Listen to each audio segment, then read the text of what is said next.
We're almost weeks into the school year, and I'm starting to see a lot of children for assessments and concerns. And one of the things I see, that children are receiving therapy and treatment for years, and the parents still don't know what is wrong with the child. When I ask them what is wrong, what is the diagnosis, they've seen doctors, they've seen therapists, and they can't actually tell me what is wrong with their child. And I think that is a huge indictment on all of us in the medical profession, because parents are spending their money, they're spending their time, and they don't actually have a real clear understanding what the problem is. And this leads to a lot of frustration, because if you don't know what's wrong with your child and you're frustrated, and when things don't go that well, are you going to continue with the therapy? You're going to give up. And that's what I often see. Parents have started treatment, and because they don't really understand the problem, they give up. And maybe if they'd persisted a bit longer, it might have started working, or if they'd had someone that could tweak the medications and a few little tips here and there, things would have been a lot better. So, I see children that are literally on medication like Ritalin, and they've been on it for 2 years, and they have no idea what their child's diagnosis is. I mean, that medication is only registered for the treatment of ADHD, and yet the doctors that they've been seeing haven't even been able to say to them, your child's problem is X, your child's problem is ADHD. In fact, some of the parents have said, look, my child's got a bit of a concentration problem. And the doctor said, well, then, try this medicine. I mean, it's almost as like it's saying to somebody, I've got a bit of a headache, there's headache medicine. I've got a few cramps, there's cramp medicine. It's actually ridiculous. We need to kind of make sure that these things are dealt with properly. And, Schedule 6 medications need to be prescribed for specific problems and sorted out. If they're easily available, no wonder parents lose faith in the way doctors deal with problems like ADHD. And then I've often seen even doctors like pediatricians assessing children, and then, the assessment's done, and parents unfortunately say, well, look, I'll just collect the medicine from my GP. And I mean, that is literally like picking up, just picking up a monthly subscription to something. Often that doctor doesn't add any value. They don't really understand the underlying problem. It literally is like picking up something and hoping, everything else is sorted. That is not dealing with ADHD. Just going into a doctor's room, they're tapping the knees with a few reflexes, not even doing the blood pressure, and picking up a script. I mean, that really is not dealing with the problem. Just because you can pick up a script doesn't mean the underlying problems have been sorted out. And that is what I see often. Parents get so frustrated because they don't understand why their child is even on the medication. And then, of course, when things don't go well, there is this expectation that the medication is the only solution to the problem. But how about the underlying learning problems, a child's coordination problems? I think, a lot of us need to be honest. I think there's a lot of therapists and doctors that are not honest with parents.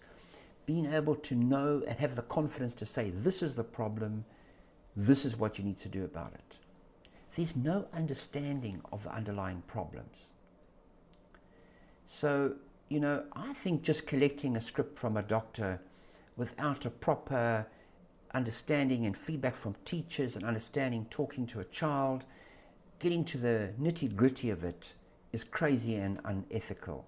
And I sometimes see why parents do that. They want to save a bit of money, They think that paying for a consultation or, making sure that they get proper evaluation is not necessary because they haven't been explained to, they don't have a deep understanding on why it's important. I have seen children that have received occupational therapy for 2 years and have no idea what the diagnosis is. The child goes for therapy, they know, they keep paying for it because they feel as though it's necessary, and they haven't even been explained to why the child is there and what the problem is. This leads to frustration. And often, when parents find there's a problem, they stop medication. And then, of course, it frustrates teachers because they expect the medical profession and doctors to properly evaluate and help parents understand. If a problem was properly assessed, a child's progress and future would look completely different. Medication is not the only chapter in the novel of your child's problems. This is not just doctors and therapists. Parents must also bring their bit as well.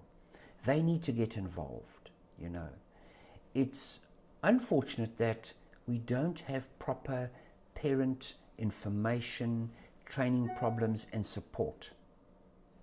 And parents get confused because there's no clear guidance on what to do and how to implement change at home. So that's what my mission is this year. I plan to introduce some development programs and courses to help parents, guide them between those doctor visits so that there is a clear guidance that is legitimate, that's based on proper scientific and research, that can implement change, behavior change, help parents have the confidence that they're doing the right things.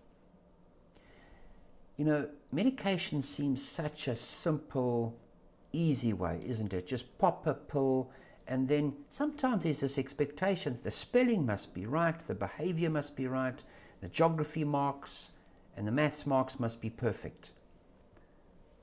That's not the management of this problem. It is a very small facet. ADHD medication is a small part of the treatment.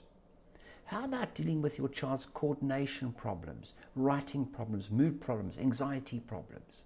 I saw a child recently who, had been getting treatment, but they hadn't had the benefit of seeing an occupational therapist. A child with visual perceptual problems, with fine motor problems, with handwriting, pencil grip issues. If that child had been seen by an occupational therapist, they wouldn't be as frustrated.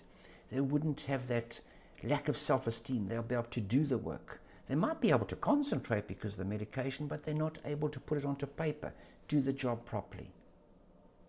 So the child becomes anxious, starts to show school refusal. But they're on meds. What else can be the problem? The parents think, well, they're on medication, the problem's sorted. If doctors prescribe medications without collecting information from schools, parents, and not just some little tick of a little questionnaire of 18 questions, that's not going to cut it. That's not going to help. That's not going to properly assess and maintain monitoring of your child.